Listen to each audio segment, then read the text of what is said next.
طلع البدر علينا بالثنيات الوداع وجب الشكر علينا ما دعا لله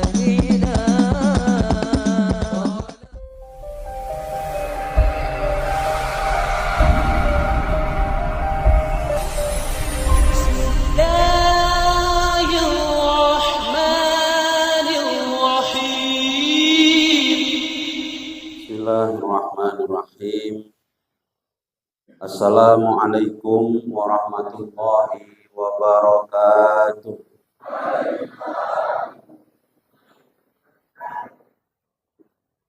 Alhamdulillah alladzi wa'ada lil muttaqin al-jannah allati fiha na'imun muqim. Asyhadu an la ilaha illallah wahdahu la syarika lah. Wa asyhadu anna sayyidana Muhammadan abduhu wa rasuluhu ad-da'i ila dinil qawim. Allahumma salli ala sayyidina Muhammadin wa ala alihi wa ashabihi alladhina ihtadaw ila sabilil mustaqim, amma ba'd. Wa qala ta'ala fi kitabihil karim, a'udzu billahi minasyaitonir rajim. Ya ayyuhalladzina amanu taqullaha wal tanzur nafsum ma qaddamat lighad wattaqullaha innallaha khabirum bima ta'malun. Sadaqallahul azim wa sadaqa rasulul karim wa nahnu ala syahid wa nahnu ala dzalika minasyahidin. Yang saya hormati Ketua FKSMM Ustadz Salman SE, yang saya hormati Ketua BKM Masjid Nurul Iman Bapak Iwan, serta seluruh pengurus Masjid Nurul Iman yang hadir pada pagi hari ini.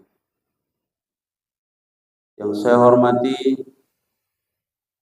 para ulama, para ustadz yang hadir pada pagi hari ini, para orang tua kami, dan tak lupa juga yang saya banggakan, yang saya andalkan, yaitu para satgas kita yang selalu setia mengawal berjalannya acara FKSMM kajian ahad subuh,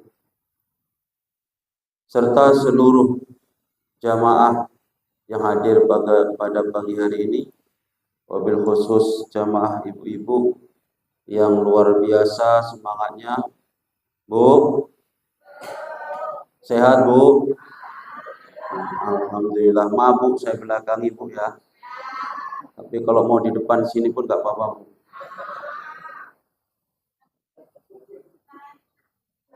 Pertama, marilah sama-sama bersyukur kepada Allah dengan mengucapkan lafaz alhamdulillahirabbil alamin.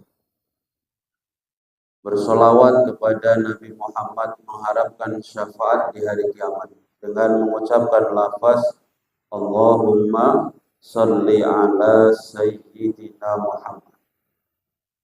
Semoga yang hadir pada pagi hari ini semuanya, keluarganya, anak cucunya telah diakui sebagai umatnya Nabi Muhammad. Amin Allahumma. Amin Allahumma. Bapak Ibu hadirin yang mulia,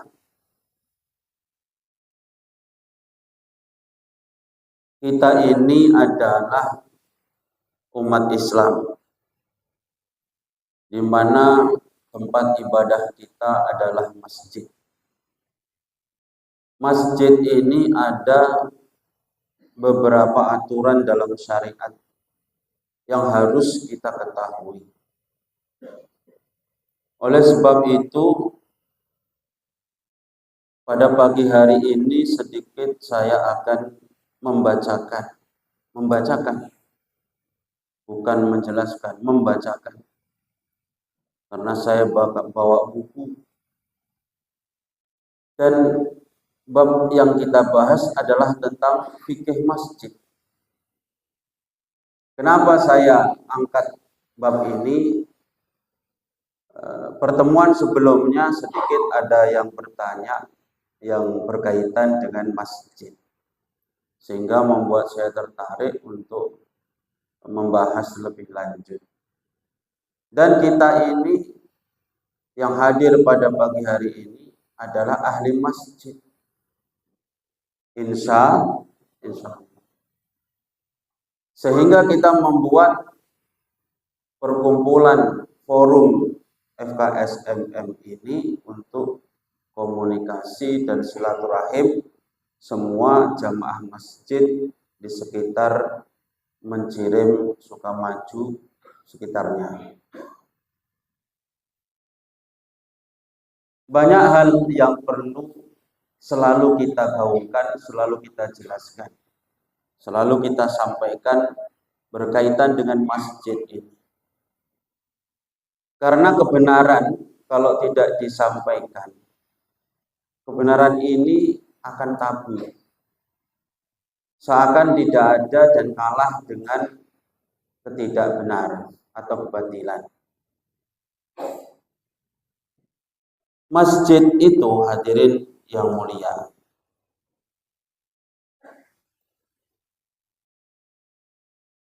masjid itu adalah tempat yang pertama kali dibangun oleh Rasulullah SAW ketika hijrah dari Mekah ke Madinah. Rasulullah pertama kali yang diperhatikan adalah pembangunan masjid, membuat tempat ibadah yaitu masjid. Ada masjid bahkan sebelum Nabi sampai ke Madinah, ketika hijrah dari Mekah ke Madinah, Rasulullah itu berhenti di salah satu tempat yang dilewati dalam perjalanannya, yaitu Kuba, dan beliau mendirikan masjid di sana. Maka terkenalah dengan Masjid Kuba. Masjid pertama kali yang didirikan oleh Nabi Muhammad bukan Masjid Nabawi, tapi Masjid Kuba. Setelah sampai di Madinah, hijrah ke Madinah, Nabi pertama kali juga mencari lahan pembuatan masjid untuk membuat masjid.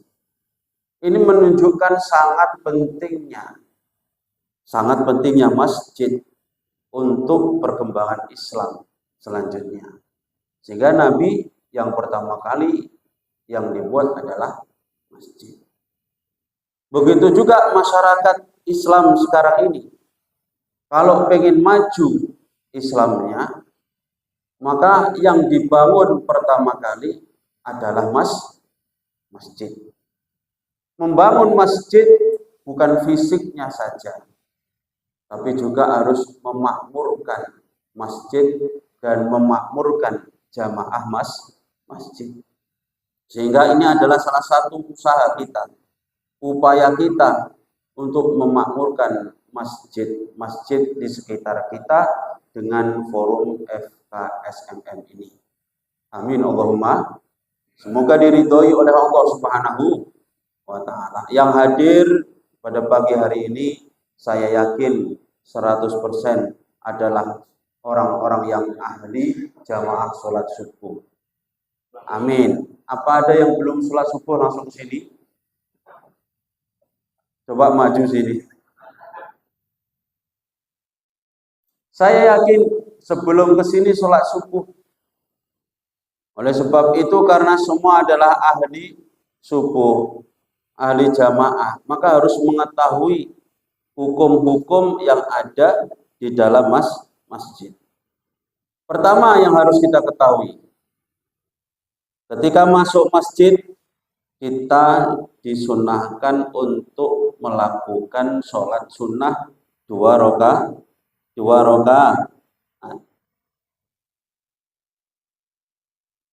Jangan dulu duduk ketika masuk masjid sebelum sholat 2 rakaat. Saya yakin yang hadir masuk masjid ini tadi tidak sholat 2 rakaat. Termasuk sing ngomong. Lah aku arep sholat ning ndi? Wis penuh tempatnya. Ya. Tapi karena kita orang ngaji tahu solusinya. Kalau kita tidak sempat atau tempatnya tidak memungkinkan, bukan karena sempitnya, tapi karena malu, sok-sokan sholat kan mana. Maka kita ganti dengan baca subhanallah, alhamdulillah, wala ilaha illallah, wallahu akbar. Woconan 4 kali. Dibaca 4 kali. Siji, kadang ada yang tidak wudhu perjalanan ke sini dari rumah ke masjid ini, di tengah perjalanan keluar angin, ngentut itu kan nggak sopan bilang. Buang angin, ya. Kemudian karena masuk kita tidak sholat, diganti baca kalimat itu tadi 3 kali. Sekali untuk mengganti baca wudhu, 3 kali untuk mengganti sholat. Jadi mari sama-sama kita baca subhanallah, alhamdulillah, wala ilaha illallah, wallahu akbar. Subhanallah, alhamdulillah, wala ilaha illallah, wallahu akbar. Subhanallah, alhamdulillah, wala ilaha illallah, wallahu akbar. Subhanallah, alhamdulillah, wala ilaha illallah, wallahu akbar. Innama ya'muru masajidallahi man amana billah. Ini tanda. Orang yang memakmurkan masjid itu hanyalah orang-orang yang iman kepada Allah. Maka Nabi katakan, kalau kamu melihat seorang laki-laki, kok dia ini rajin ke masjid, maka bersaksilah. Pastikan kalau dia ini orang yang beriman. Pastikan dia orang yang beriman, rajin ke masjid. Tapi lihat dulu, rajin ke masjid ini sholat juga. Bukan rajin ke masjid tapi nuri sandal. Rajin ke masjid memang dia pekerja masjid, tapi nggak sholat. Ya rajin ke masjid, ya sholat berjamaah. Pastikan dia adalah orang yang beriman. Kalau nyari mantu yang rajin ke masjid, kalau sudah rajin ke masjid, ini anak sudah pasti anak baik-baik. Ya, ibu-ibu, bapak-bapak yang punya anak gadis, tengok kalau mau nyari mantu, dia rajin nggak ke masjid, berat nggak dia ke masjid. Ya, bahkan bapak ibu yang mulia, nanti di akhirat ada salah satu golongan yang dinaungi oleh Allah. Di mahsyar nanti semua orang dikumpulkan di satu tempat dalam keadaan kepanasan. Di bawah terik matahari. Tidak ada yang menaungi, yang melindungi kecuali naungan dan lindungan dari Allah Subhanahu wa ta'ala. Apa ini? Sudah suruk ya. Setengah pemain, setengah mainan. Sampai lupa buat ini semua.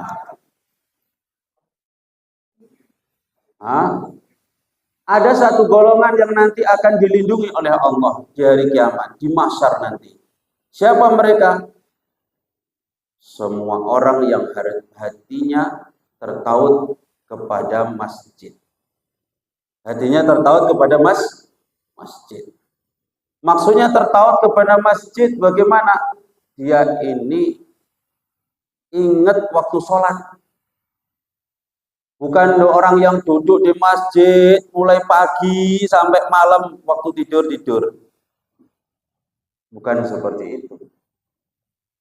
Bapak menjadi pengurus masjid, ingat kebutuhan masjid, bagaimana masjid makmur, memikirkan jamaah, bagaimana supaya masjid ini maju. Itu juga termasuk rojulun qalbuhu mu'allakun fil masajid. Laki-laki yang hatinya digantungkan kepada masjid. Ingat kepada masjid, kemajuan masjid. Tidak mesti menjadi penjaga masjid, kerja di masjid. Seumpama kita menjadi orang kaya di luar dari pengurusan masjid, tapi kita setiap hari ini posisikan untuk Masjid Nurul Iman. Ini untuk masjid sini, ini untuk masjid sini.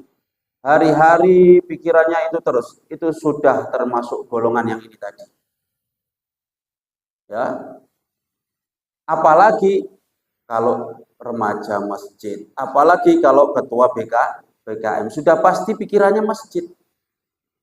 Maka inilah nanti golongan-golongan yang akan dinaungi oleh Allah Subhanahu wa Ta'ala. Dan yang hadir pada pagi hari ini rata-rata adalah orang-orang yang mengurusi masjid. Nanti gak usah kaget kalau di akhirat pun nanti kumpul bareng melumpuk seperti ini.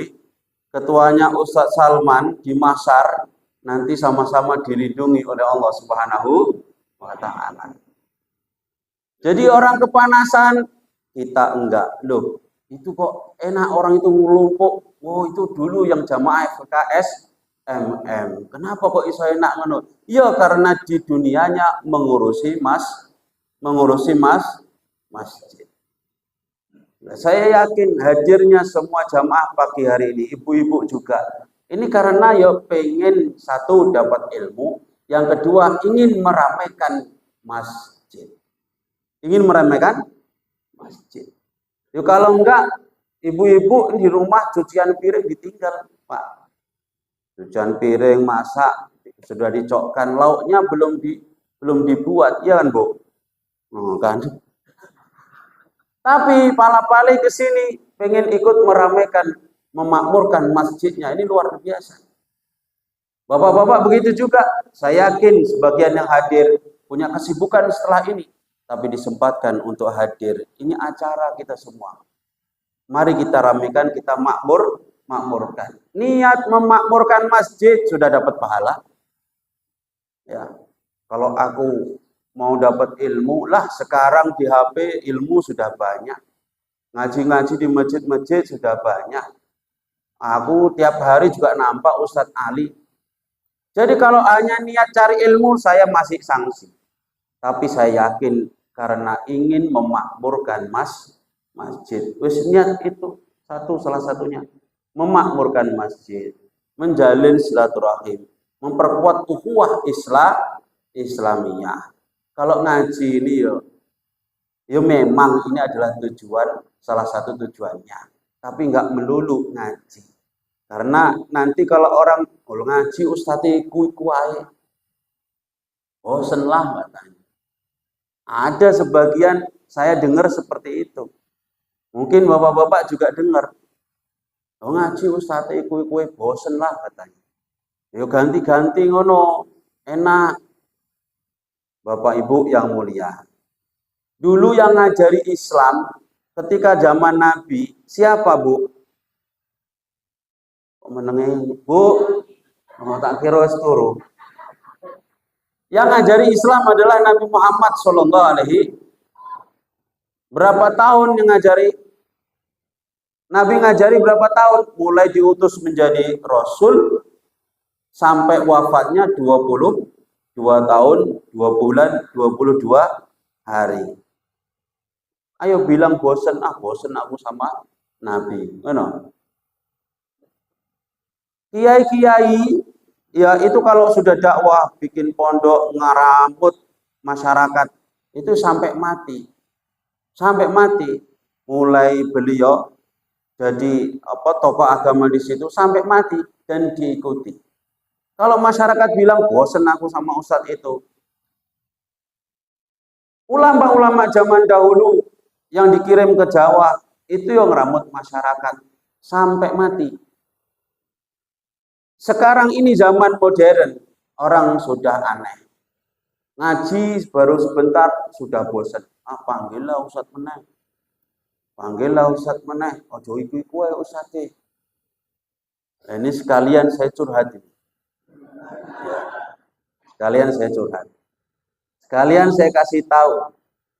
Ya, jangan kita suka ganti ganti. Tapi kalau mencari guru banyak boleh, tapi kalau ganti-ganti malah bingung. Malah bingung. Satu tanya hukum Ustadz ini. Ya. Besok sengaja ditanya lagi masalahnya sama. Jawabannya beda. Apa kata orang ini? Wingi jawabannya Ustadz iki ngene. Saiki kok ngene? Ah bingungi wong, daripada bingung wis gak usah ngaji wae lah katanya. Aku ngaji malah makin lama bukan makin pinter, makin ya karena ngajimu gonta-ganti. Jadi kalau misalkan kita ngaji tauhid, siapa ustadznya tauhid, ikuti terus. Sampai habis ilmunya ikuti terus. Ngaji tafsir, ikuti sampai habis ilmunya ikuti. Ngaji hadis, ikuti sampai habis ilmunya ikuti. Boleh kita ngaji ke sana sini, tapi yang sama. Nanti kalau beda, makin bingung dan menjelekkan ustadz yang satunya lagi. Ini ustadz ini kayaknya lebih bagus, yang ini enggak. Males lah nek ustadz iki aku teko nek ora ya. Iki penyakit sekarang.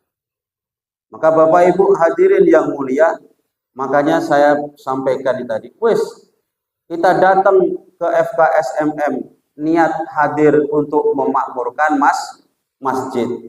Kalau nanti niatnya ngaji, kadang malah kayak gitu. Malah kayak gitu pikirannya. Kadang sengaja datang ke sini untuk bertanya. Yang pertanyaan ini sudah ditanyakan oleh Ustadz. Coba saya tanya. Ini pasti pertanyaan ini jawabannya nanti beda sama Ustadz ini. Jadi setiap Ustadz itu isi kepalanya beda-beda. Ya mesti ini jawabannya kadang beda. Tapi kalau soal usul, soal yang memang itu sudah diketahui dalam agama, yang usul, yang pokok, pasti jawabannya sama. Seperti hukum zina apa? Haram. Hukumnya berjudi apa? Haram. Hukumnya mabuk apa? Ya haram, sama, semua sama. Tapi kalau cabang-cabang ilmu, Pak, cabang-cabang ilmu, itu pasti hukumnya berbeda-beda jawabannya. Contoh ini sekarang yang berkaitan dengan masjid. Berkaitan dengan masjid. Sekarang banyak orang main rebana di dalam masjid. Betul, Bu? Betul, Pak? Sekarang saya tanya. Menurut Bapak, main rebana di dalam masjid boleh apa enggak? Ibu-ibu, boleh enggak? Enggak. Harus boleh. Bapak-bapak boleh apa enggak? Dari 1000 yang hadir cuma 200 yang jawab. Boleh apa enggak, Pak? Sengguri ya, sengguri. Main rebana di masjid boleh enggak, Pak? Boleh, Pak? Arab tak jawab boleh, kok salah. Tak jawab salah, kok boleh. Ini sesuatu yang bukan pokok dalam agama. Yang pokok apa? Bagaimana hukum memainkan rebana, memukul rebana. Sepakat ulama boleh, hadisnya banyak. Hadisnya banyak. Ya. Ketika Nabi Shallallahu Alaihi Wasallam datang ke Madinah, hijrah dari Mekah ke Madinah, orang Madinah yang muslimah menyambut Rasulullah dengan memukul rebana. Dengan membaca apa? Qala al-badru alaina min saniyatil wada. Sampai akhir. Berarti boleh apa enggak? Kemudian ketika di zaman Nabi hidup, ada salah satu sahabat itu memukul rebana di masjid. Ya. Memukul rebana, bukan memukul rebana di masjid, memukul rebana di atas kepala Rasulullah. Ketika Rasulullah masih hidup, seorang budak perempuan. Budak perempuan itu bilang, "Ya Rasulullah, ini nadar tuh. Aku ini nadar. In raddakallahu saliman min ghazwatik. Kalau Allah mengembalikanmu selamat sepulangmu dari perang ini, saya akan memukul rebana di atas kepala. Apa kata Rasulullah? Ya, kalau kamu memang sudah nadar, fa'aufi binadrik, silahkan kamu laksanakan nadarmu. Dipukullah rebana itu di atas kepala Rasulullah. Boleh apa enggak berarti? Oh, pukul lagi bid'ah lagi. Nabi enggak ada bilang kayak gitu. Ya. Nabi enggak ada bilang kayak gitu. Sepakat ulama memukul rebana hukumnya boleh. Tapi jangan rebana yang dicampuri musik-musik kayak gitar, kayak band, kayak apa? Piano di dalam masjid lagi enggak boleh. Yang berbeda pendapat itu, Pak, itu bagaimana hukumnya ketika itu dimainkan di dalam masjid. Makanya ibu-ibu belakang ini tadi itu jawabnya enggak benar, enggak boleh, Pak.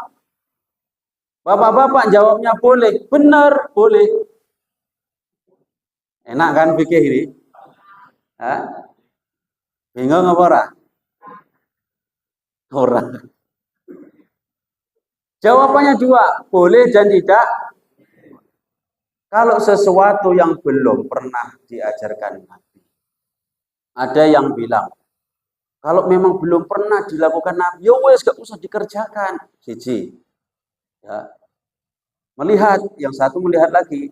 Lah, intinya kan Rasulullah itu membolehkan memukul rebana. Kalau boleh berarti kita bikin di manapun juga boleh. Kalau saya bilang, dilihat-lihat dulu. Di masjid itu untuk apa? Bu, tak belo, Bu. Pak, tenang dulu. Di masjid itu apa? Ya, bunyat al-masajid lima bunyat lah. Masjid ini didirikan, dibangun tujuannya ya untuk ibadah. Sekarang memukul rebana itu kalau ada kaitannya dengan ibadah di masjid, boleh apa tidak? Lihat dulu, pas nanti orang sholat isya kita pukul rebana, boleh? Jadi boleh tadi, sekarang nggak boleh. Berarti melihat apa? Sikon apa? Situasi dan kondisi. Kalau pas lagi nggak ada orang sholat silahkan. Antara siap isya biasanya nggak ada, dan memang kesepakatan jamaah siap isya kita buat acara di sini dengan nanti ada rebana tanpa ada musik gitar, musik band dan lain-lain. Rebana silahkan, tapi jangan pas waktu orang sholat sehingga mengganggu orang sholat yang haram. Karena masjid didirikan untuk memang untuk ibadah. Nah ini makanya nggak usah kita ini apa kali gitu. Nanti ada orang main rebana di masjid, kita marah-marah. Itu nggak ada acara Nabi. Keluar dari masjid. Gara-gara itu bubar. Akhirnya nggak mau lagi ke masjid. Alhamdulillah ini.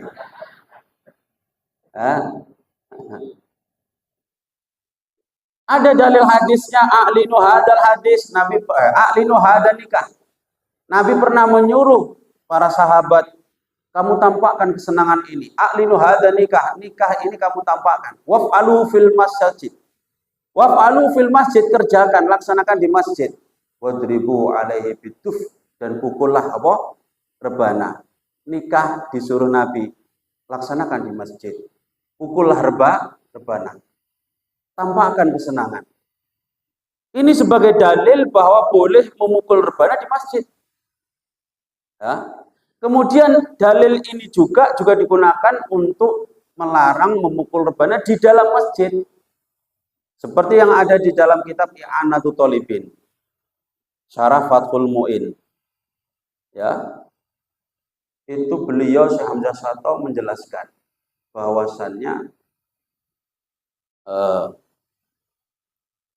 hadis ini tidak kemudian menunjukkan kebolehannya memukul rebana di dalam masjid.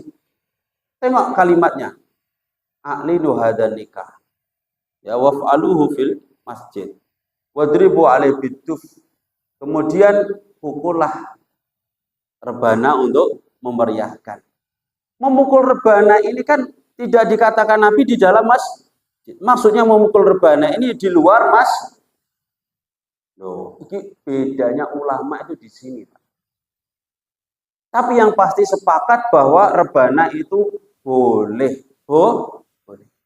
Yang berbeda pendapat di dalam atau di luar. Makanya kalau ada orang kemudian protes sehingga sampai marah-marah, sampai memaki-maki, membilangkan itu ahli bid'ah gara-gara orang main rebana di masjid, ya jangan dulu. Jangan dulu. Ini salah satu fikih masjid yang sempat kemarin rame. Gara-gara ada orang latihan hadroh di dalam masjid kemudian marah. Kalau memang itu waktu sholat, ya pasti itu tidak dibolehkan. Orang sholat itu diganggu dengan suara-suara ngaji speaker gini.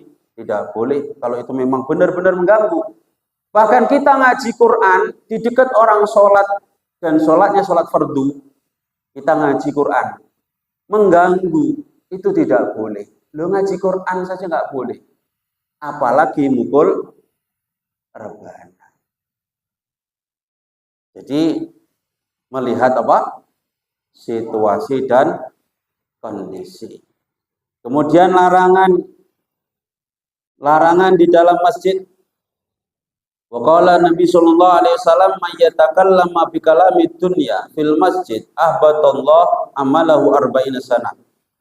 Barang siapa kok mengomongkan masalah dunia di dalam masjid, maka Allah akan hapus amalnya 40 tahun. Ngomong urusan dunia ini pernah ditanya oleh salah satu jamaah kita ketika di Masjid Bougainville kalau nggak salah. Masih ingat? Maksudnya masalah dunia ini apa? Tentu masalah dunia ini yang tidak bermanfaat untuk agama. Tapi yang masalah dunia yang bermanfaat untuk agama ya tidak apa. Contohnya di masjid kita membahas politik politik Islam supaya bagaimana caranya Islam ini maju dan bisa mudah untuk menyampaikan agama. Itu politik. Tapi ini untuk agama. Membahas ekonomi umat. Kayak ini tadi ketua kita membahas apa nanti? Nah, ini memang dunia. Tapi karena ini berkaitan dengan kemakmuran jamaah dan ahli masjid, maka ini dibolehkan. Jadi dunia yang tidak dibolehkan apa? Dunia yang nganggur. Yang tidak ada kaitannya dengan kemaslahatan umat. Contohnya ning jero masjid bahas rondo. Ning warung kono rondo ini wayu tenan. Nanti siap ngaji ini, mampir rono. Makan lontong di situ. Oh, ini jelas apa? Haram, tidak boleh. Bahas main bola di dalam masjid. Sampai berdebat gara-gara membahas timnas Indonesia. Lagi timnas Indonesia sekarang bagus, tapi karena naturalisasi lah. Aku kalau kayak gitu bagus nggak usah.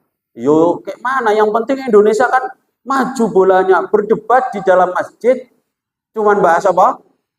Bola. Nah ini tidak ada kemaslahatan untuk agama. Jadi tidak usah yang kayak gitu.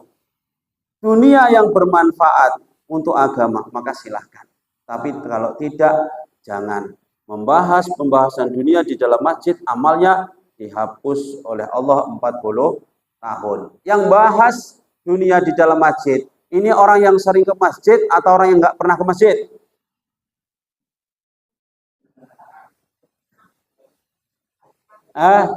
Yang bahas masalah dunia di dalam masjid, ini orang yang rajin ke masjid atau orang yang nggak pernah ke masjid?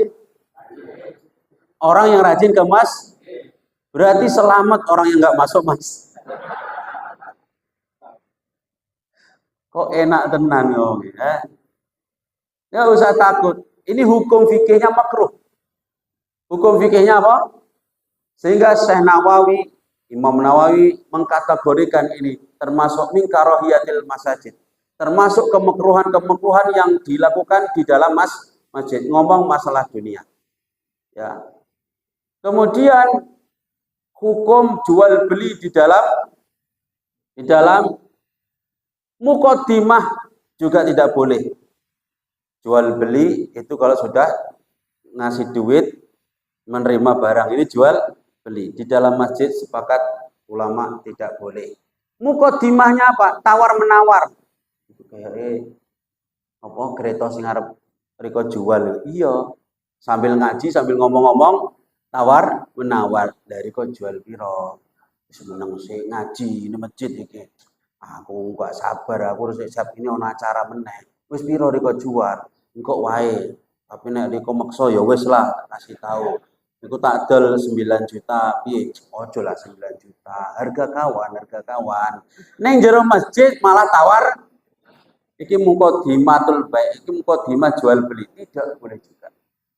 Tidak boleh juga menawarkan akad apa sewa menyewa. Iku katanya punya ruko nganggur pinggir jalan depan masjid iku suka maju. Iya. Lah piye? Tak sewakno memang. Piro sewane sebulan? Gak mahal kok. 700 saya per bulan. Ya wis tak sewa. Deal ning jero masjid. Makanya akad yang duniawi kayak gini jangan dilakukan di dalam masjid. Jangan dilakukan di dalam. Ini termasuk jual beli. Khusus untuk jual beli memang dilarang. Ya. Maka Nabi bilang, kalau kamu melihat ada orang laki-laki kok melakukan jual beli di dalam masjid, maka bilang sama orang itu, la arbahallah tijarata. Semoga Allah tidak memberi untung dengan dagangan ya. Tapi jangan nanti orang jamaah sholat duhur berhenti dia bawa bakso, berhenti di halaman masjid. Dia sholat, habis sholat anak-anak beli baksonya, terus kau bilang semoga Allah nggak ngasih untung jualanmu. Yo nangis wonge. Lah itu kan ning masjid Ustaz, itu halaman mas. Kalau halaman masjid itu masjid apa enggak, Bu? Jadi boleh jual apa? Jual bakso di halaman masjid. Jadi boleh enggak ngomongin dunia di halaman masjid? Karena di halaman masjid itu memang masih lingkungan masjid, tapi tidak dipakai untuk. Kalau halaman masjid semua, misalkan ini tanah masjid termasuk halaman parkir dan kamar mandi. Kok dibilang itu masjid? Berarti orang kencing, orang berak di kamar mandi itu ya haram. Kenapa? Mengencingi dan berak di hukumnya piye? Haram. Maka kita harus tahu fikih yang seperti ini. Tempat di masjid, sekitar masjid, kalau dipakai sholat, itu jangan dipakai untuk jual beli, karena itu masih masjid. Teras masjid, itu kira-kira dipakai sholat atau enggak? Dipakai, kalau sholat Jumat, dipakai. Tapi kalau tangga-tangga masjid, tangga-tangga, dipakai sholat atau enggak? Iya, piye sholate? Sujudnya piye? Ini tangga masjid sujudnya yo imbang nanti sejajar kepala sama bokongnya kalau sujud. Ada santri sholat Jumat di Pondok Sarang sana, saking tempat itu penuh semua. Di Sarang Jawa Tengah tempat dulu saya mau ngaji itu ribuan santrinya. Masjid nggak pernah cukup menampung jamaah santri-santri. Maka sholatnya itu sampai jalan raya ditutup. Untuk khusus pas waktu sholat, jalan raya itu ditutup. Ya, sebentar. Orang pengguna jalan itu pengertian berhenti, entah karena terpaksa atau tidak saya nggak tahu. Tapi berhenti. Dan santri-santri salah satunya ada sholat di tangga masjid itu mau. Ya bayangkan kalau sujud kayak mana modelnya. Nah, sujud yang kayak gitu itu tidak sah. Tidak sah. Syarat sujud itu kepala harus lebih rendah daripada bokong. Kata ibu itu bokong. Benar. Kepala harus lebih rendah daripada bokong. Hukum masjid ini sangat banyak. Tapi kalau dijelaskan terus saya yang ngomong saja, ini capek. Maka kita gantian Pak ya, Bu. Setelah ini tanya jawab ibu-ibu, bapak-bapak yang tanya. Nah, kalau bisa ada yang jawab, jadi saya giliran saya yang mendengerin. Ya. Jadi gantian. Ini hanya sebagian saja saya sampaikan karena keterbatasan waktu, ya. Maka saya sudahi sampai di sini. Kemudian nanti setelah bapak-bapak ibu menyampaikan pertanyaan, insya Allah akan dijawab ketika sudah ada jawabannya. Kalau belum, nanti tunggu bulan depan baru dijawab. Demikian yang bisa kami sampaikan. Terima kasih atas segala perhatian. Selanjutnya silakan Bapak Ibu untuk bertanya.